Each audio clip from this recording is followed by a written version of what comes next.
मामा, मुझे तो यकीन नहीं आ रहा, शहीन ऐसा कैसे कर सकते हैं मेरे साथ। अब मैं क्या करूं? देखो बेटा, तुम्हें कुछ करने की जरूरत नहीं है, बस तुम घर आ जाओ। हेलो, क्यों आई हो यहाँ? तो मुझे यहाँ पे इस तरह से बेबसी का मेरा तमाशा देखने आई हो, या फिर ये देखने आई हो कि किसी को बर्बाद करके वो कैसे बिखरता है? भाभी, जो आप समझ रही हैं वैसा कुछ भी नहीं है। मुझे लगता है मैं तुम्हारी किसी भी बात को यकीन करूंगी सारा। भाभी, मुझसे गलती हुई है। गलती ये हुई है कि मैंने शहीर भाई की बात मानकर आपको नहीं बताया, वो भी इसलिए तुम्हारी वजाहतों की वजह से जितना नुकसान पहुंचा है ना, उसका उजाला बिल्कुल भी मुमकिन नहीं है। काश तुम्हारी अली से कभी शादी नहीं होती तो कि जिंदगी में उसकी रूठी मोहब्बत नहीं आती। रूठी मोहब्बत क्या कह रही हो तुम लगी? शहीर बिल्कुल भी ऐसा नहीं कि किसी के बहकावे में आ जाए। उसने तो हमेशा मुझसे ज्यादा इस खानदान का लिहाज किया है, वो कभी ऐसा कर ही नहीं सकता। जब इंसान पे उम्मीदों का बोझ हद से ज्यादा बढ़ जाए ना, वो ऐसी गलतियां कर जाता है।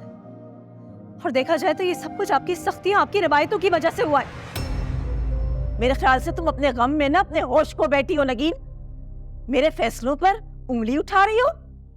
होश में तो मैं अब आई हूँ अम्मी, जब मेरे पास कुछ बचा ही नहीं।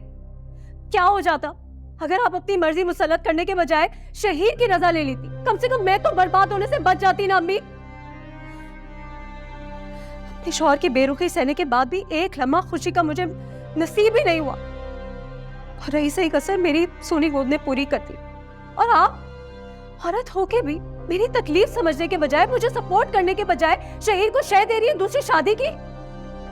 मैं तो ये भी अपने दिल पे पत्थर रख के बर्दाश्त कर रही थी।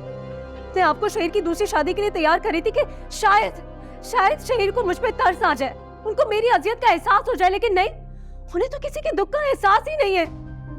और हो भी कैसे? हमारा तो रिश्ता ही मजबूरी के तहत जुड़ा था ना, और रिश्ते तो मजबूरी में जोड़े जा सकते हैं, लेकिन दुखों का मदावा नहीं किया जाता। इसलिए मैंने फैसला कर लिया, मैं इस घर को छोड़ के जा रही हूँ। भाभी प्लीज जज्बात में आके कोई गलत फैसला मत करें। मेरी जिंदगी बर्बाद करने के बाद अब तुम मुझे बताओगी कि मुझे क्या करना है, क्या नहीं करता? सारा, तुम निकलो यहाँ से। मैं तुम्हें नहीं देखना चाहती। तुम्हें देख के मुझे अपनी बेबसी का और एहसास होता है। तुम चलो भाभी, नहीं जाओ यहाँ से, तुम मेरे सामने से जाओ। भाभी,